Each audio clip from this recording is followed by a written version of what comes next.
Dia memang keras nih.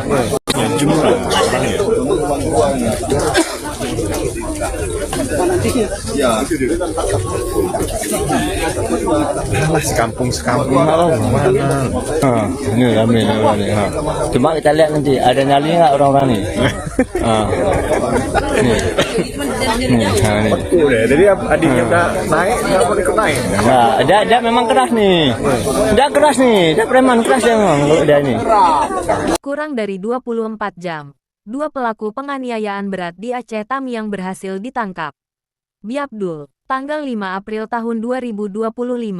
Kuala Simpang, Polres Aceh Tamiang bergerak cepat mengungkap kasus penganiayaan berat yang menyebabkan korban atas nama Syahrial Arif 30 meninggal dunia.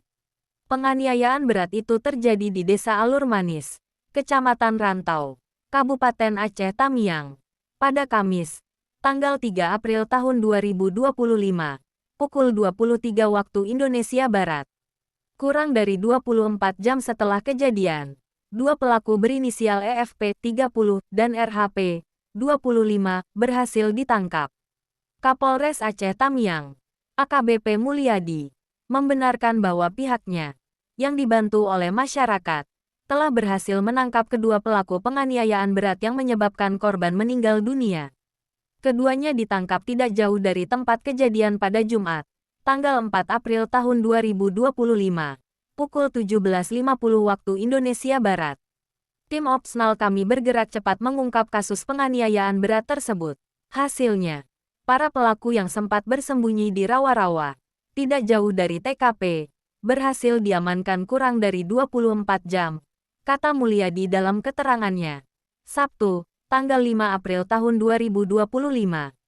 Saat ini, kedua pelaku bersama barang bukti berupa satu senter LED berbahan besi dan satu sapu ijuk bergagang kayu diamankan di Mapolres Aceh Tamiang untuk kepentingan penyidikan.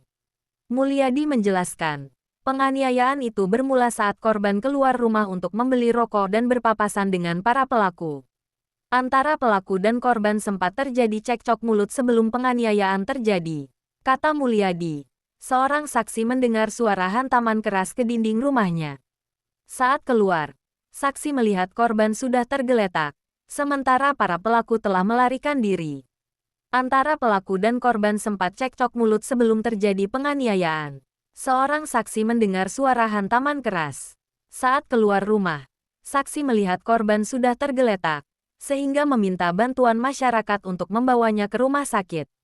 Namun, nyawa korban tidak tertolong. Untuk motif penganiayaan itu sendiri, kami masih mendalaminya, ujarnya. Mulyadi juga mengucapkan terima kasih kepada masyarakat dan seluruh pihak yang telah membantu sehingga perkara ini cepat terungkap dan pelaku berhasil ditangkap. Di samping itu, ia mengimbau masyarakat agar dapat mengendalikan emosi dan tetap sama-sama menjaga Kamtibmas dalam kehidupan sehari-hari, apalagi masih dalam suasana Idul Fitri.